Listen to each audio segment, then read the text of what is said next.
For me, social practice is related to ongoing dialogue I feel like I'm in to actually search for language about how to define these instincts that artists and other cultural workers are having. For me, it's stemming a lot from questions about how we even organize as a society and behave with each other. I come a lot out of public art or public practice traditions, but recently I've been really enjoying thinking about social practice as a term because of how the social can embed an investigation of the public and private or emerge therein, often related to how we're communicating these days, partly because of technology and a certain sense of speed, I think, that our culture has. There's a reason why it's useful to have these investigations, and the poetics of art, to me, is a useful tool to investigate with, about how we can actually relate with each other.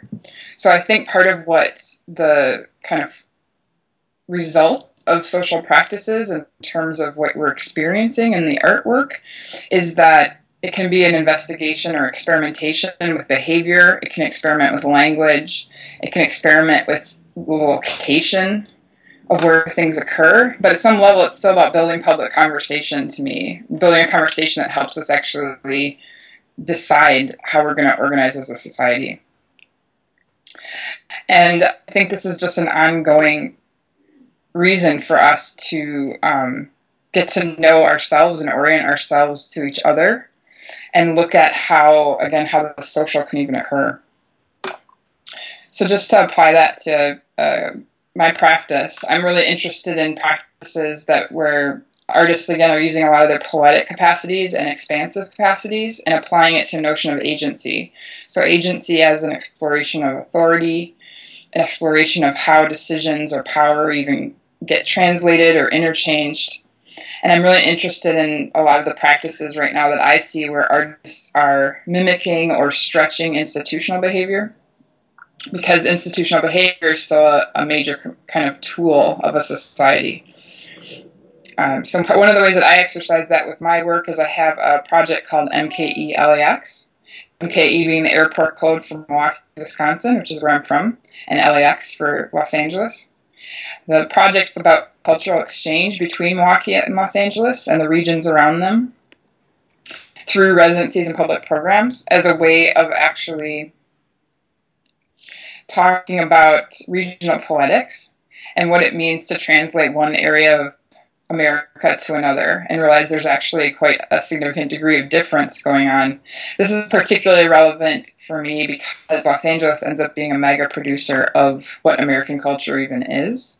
So there's a great importation of Los Angeles and Los Angeles' definitions to Milwaukee, mostly through media.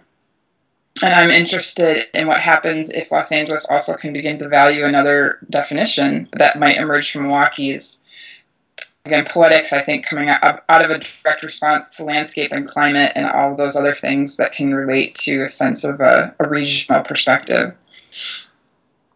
So, Los Angeles also, to me, has this other way that it can understand itself through that process, too. Because now that I have spent time looking around at the city through this lens, I realize that there's all different senses of regional or perhaps even national locations here.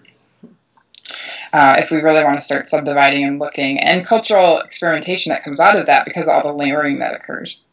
So I have been importing Milwaukee artists and other cultural workers, mostly through residency, but often through building programs or exhibitions or other public projects, as a way of, at one level, maybe as trying to treat Milwaukee as something exotic.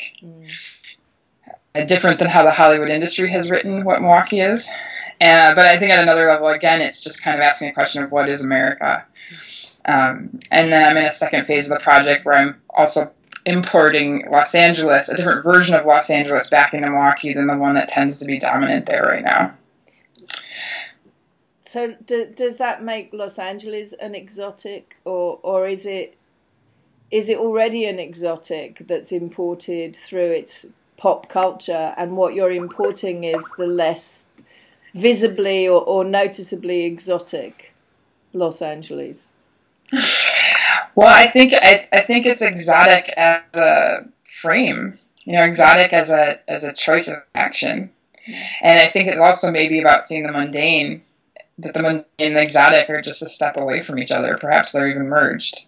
So it's just what we choose to put our attention on and what we choose to value. And again, for me, it's all coming back to, we're in the act of producing culture in the same way that we're in the act of producing our own governments.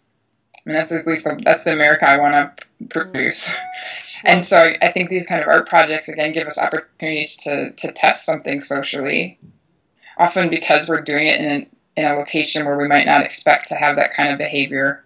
Often use the term public intimacy, like what does it mean to actually create a new sense of bonding or consideration or feelings of attachment to that notion, again, of publicness, which could be about just one other person, or it could be about a group or a neighborhood, or, again, the sense of the city itself. So somehow in the interchange between Milwaukee and Los Angeles as different cultures and all the nuances they each contain of culture too, that's giving me a platform to be able to, one, highlight some really beautiful practices on both ends that I see going on, but at another level also, again, just trying to invent